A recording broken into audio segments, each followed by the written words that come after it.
Welcome to this edition of the State of Football here on the NFL Draft Bible, powered by Fan Nation on the Sports Illustrated Network. I'm your host, Lorenz Leinweber, and I'm here as always with my guy, Dane Vandernat, director of the NFLPA Collegiate Bowl. Dane, how you doing today? I'm doing great, Lorenz. How about yourself, man? I'm doing great too. Really excited to get to talk some ball with you today, run through a couple of these matchups, look at a couple players and matchups that you're looking forward to. Always a good time. And let's get started off. So let's start off down south. What's a game, what's a matchup that you're looking forward this weekend down there in the SEC? Yeah, I mean, absolutely. I think that, we've got a couple great matchups that we're going to talk about in the SEC this week. But to me, Mississippi State and Arkansas, I think, is going to be one of the top ones. Obviously, we know that we got this high-flying Mike Leach offense that just put a dent in Kentucky's hopes this last weekend. They're going to be facing off against a very stout and talented Arkansas team that obviously started very hot this season, but is kind of cooled of late. And they're certainly looking to finish their season in a much stronger position. But, for us and our purposes at the NFLPA Bowl, we're going to be keeping our eyes on wide receiver Austin Williams, who typically lines in the slot, and he's a bigger slot receiver for Mike Leach, and a guy that he's able to game plan a little bit around. Very consistent, very productive, makes a lot of those tough catches over the middle, not afraid to mix it up in the run game when they do run the football and throw some blocks. Just a model of consistency, solid hands, ability to catch the ball out of his frame, use his big body to shield the defenders a little bit.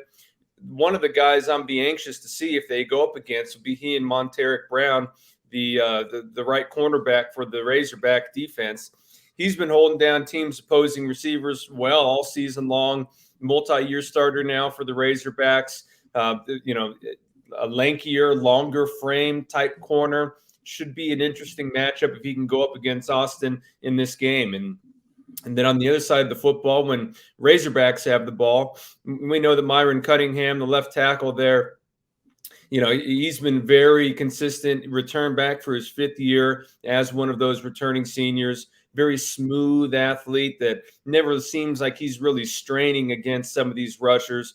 Anxious to see if he goes up against Tyrus Wheat, outside backer for Mississippi State, who's been productive as a pass rusher. Really came on last year. I think he already has 3 or 4 sacks this season. So going to be interested to see kind of that physical matchup, if you will, of the smooth left tackle against a little bit more of the stockier outside backer rusher type. Yeah, and Austin Williams, talk about consistency. And talk about sure hands. I mean, there are a few in the country that catch the ball as consistently and as well as he does. And Monteric Brown, as you said, I think he's really stood out watching this team for a couple of weeks now, and sort of becoming a fan of what Sam Pittman's doing down there. He's one of their best defensive players, and it's not a bad defense at all. So there's another game though. We got some quarterback intrigue going on. It's also down south, down in Mississippi. Tell me about this Liberty versus Ole Miss matchup. Hey, well, I mean, obviously every draft, Nick, is just anxious to see Malik Willis and Matt Corral kind of go toe-to-toe, if you will. Obviously, neither will be on the field at the same time, but when you're talking about two of the more physically and athletically gifted and talented passers, the guys that we're all projecting are going to be first-round draft picks. Matt Corral's an underclassman, so a little touchier there for us to talk about. But as far as Malik Willis, obviously every week he puts on some highlight reel plays. Just the epitome of strong, explosive athleticism. Rocket arm. He can make all the throws. Throws it all over the park for Liberty. And Coach Hugh Freeze, obviously returning his old stomping grounds down there in Mississippi. Should be a great game. Should be, a lot of scoring. I want to see Mississippi receiver Dontario Drummond on offense. Tariquius Tisdale, when the Rebels are on defense going up against Malik. We'll see if he can corral him, no pun intended, and, try and get Malik Willis down on the ground for a sack. But, Ole Miss really has a talented team. They return a lot of senior starters, and it should be a great game overall. But, certainly I think the quarterback matchup is one that every fan in the NFL teams are going to be taking a special injury again. And a big test for Malik Willis. I think one of the better defensive fronts that he's going to face maybe all season. With those Ole Miss, they got a lot of players you just alluded to Tisdale. They got Sam Williams on that line as well, who's a very good rusher, and he's shown that elusiveness. He's shown the ability to get away from players. Now let's see if he can do it also against players that are going to be playing on Sundays here for this Ole Miss defense. But let's go up to the Big Ten, up to the Midwest. We got this matchup, Illinois taking on Minnesota. What are a couple players that you're looking at in that one? Yeah, well, I mean, we just saw last night that, Coach Fleck from Minnesota got the extension and, well-deserved. I mean, they've been very consistent and kind of quietly put together a solid season for the Golden Gophers. Obviously a senior-laden offense led by Tanner Morgan, the quarterback there. They have some long and talented pass rushers, though, on the other side of the ball. A lot's made of the Minnesota offense, but this defense has been putting up some intriguing numbers. They've been, fielding some very talented players. Defensive end is Sezi Odumewu. Forgive me if I butchered the name, but a nice, long, athletic defensive end, for the Gophers. He's been able to affect the quarterback with his length. It's something that the NFL really covets, right? Because we're going to anticipate those offensive linemen and tackles in particular to be bringing that length and to be a little more athletic. He's a great counter for that. He's going to be going up against this, really a talented Illini offense that's anchored on the left by Vidarian Lowe, who is an NFL prospect in his own right, decided to return back this year. Both he and fifth-year center Doug Kramer bring very, veteran presence, if you will, and again, models of consistency. And I keep saying the word consistent, Lorenz, but as we know, I mean, this is what the NFL wants, right? We don't want flash players. We want guys that are going to continually show up, guys that, aren't going to have extreme highs and lows. We want constant production. It says Odumewu at defensive end, Boye Mafe at outside backer for Minnesota as well. Another athletic, explosive type athlete. These guys are going to have a great matchup there with this Illini offense. We know that Coach Bielema wants to run the football. Brandon Peters at quarterback for the Illini kind of came on a little bit in their loss against Rutgers last weekend. So anxious to see if the Illini are going to take that next step. Should be a great matchup here on Saturday with Minnesota.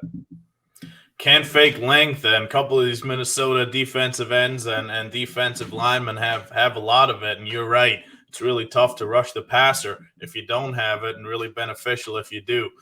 If you are able to outreach those tackles at really any level of football.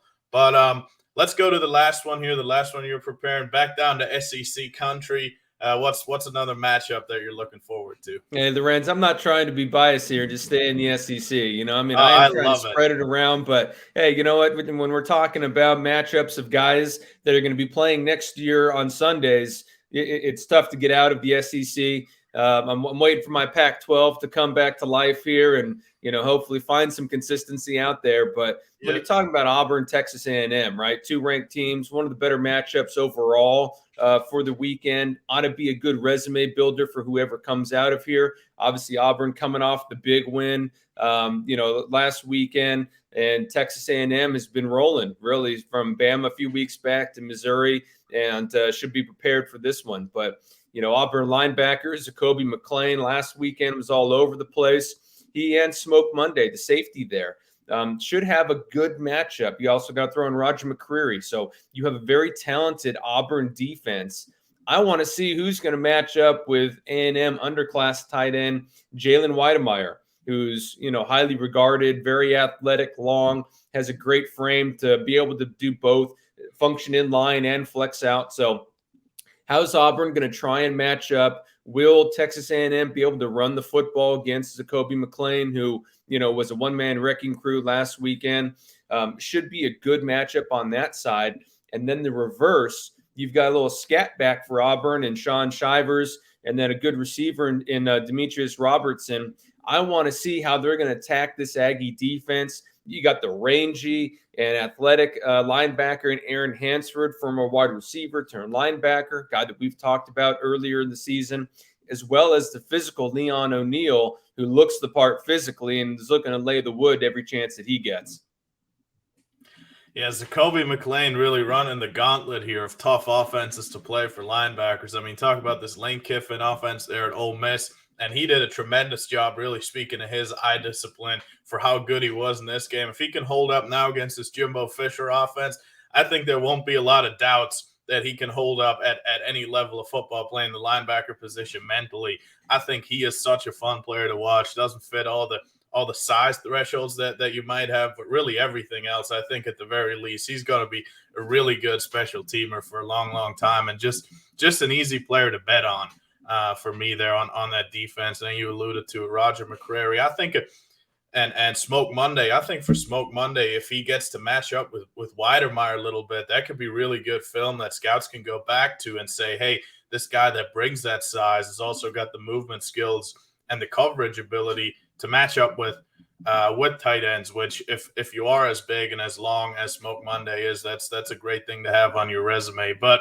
Dane, thanks so much for hopping on here today, reviewing these games. Dane Vandernat, the executive director for college scouting of the NFLPA Bowl. You got any parting shots? Anything else that the people out there need to know?